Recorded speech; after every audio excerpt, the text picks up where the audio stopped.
महाभारत खत्म हो गई थी, पर शायद द्रौपदी की कहानी नहीं। उस दिन उसका चीरहरण हुआ था और आज उसकी आवाज़ का।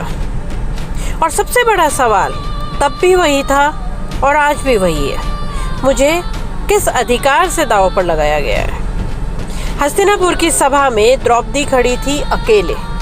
सब थे वहाँ, भीष्म पितामह, द्रोणाचार्य, युधिष्ठिर, पर फिर भी अकेले, बिल्कुल अकेले। और सच ये है कि उस दिन उसका चीरहरण सिर्फ एक इंसान ने नहीं किया था, बल्कि उस सभा में उपस्थित हर उस इंसान ने किया था जो मौन था। अगर आपको लगता है ये सिर्फ इतिहास है, तो शायद आप ये भूल रहे हैं कि भारत के कई गांवों में आज भी कितनी ही औरतों के साथ उनकी आवाज़ का हरण होता है, उनके विचारों का हरण होता है, उनके अधिकारों का हरण होता है।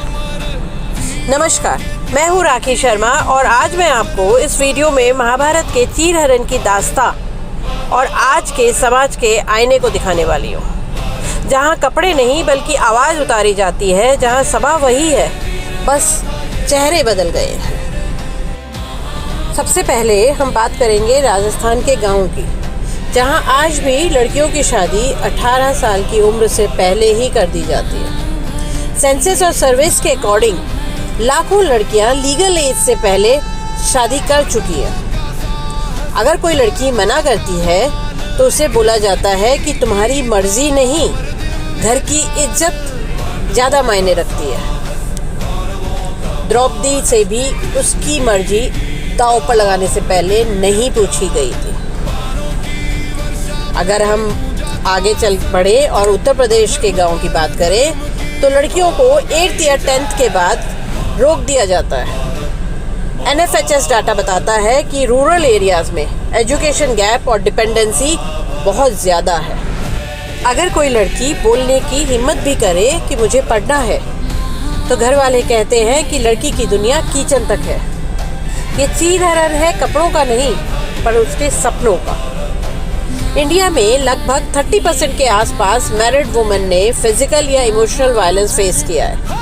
और सबसे शॉकिंग बात, बहुत सी फीमेल्स इसे नॉर्मल समझ लेती हैं, क्योंकि बचपन से वही देखा है। और NCRB का डाटा ये कहता है कि सबसे ज़्यादा केसेस हस्बैंड या रिलेटिव्स के क्रूरल्टी के होते हैं। अगर कोई औरत अपनी आवाज़ उठाना चाहे तो इस बात से डर जाती है कि समाज क्या कहेगा और उसके बच्चों का आगे चलकर क्या होगा।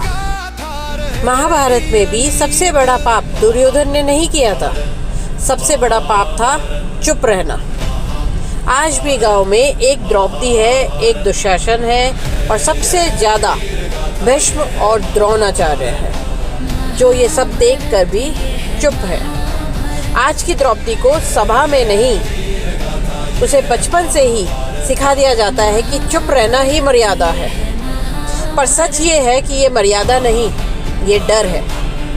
महाभारत तब खत्म होगी जब हर गांव की द्रौपदी ये पूछेगी, मुझे किस अधिकार से रोका जा रहा है। और इस बार वो जवाब का इंतज़ार नहीं करेगी, कृष्ण का इंतज़ार नहीं करेगी। इस बार द्रौपदी को खुद अपनी आवाज़ बनना पड़ेगा और खुद अपने लिए खड़ा होना होगा।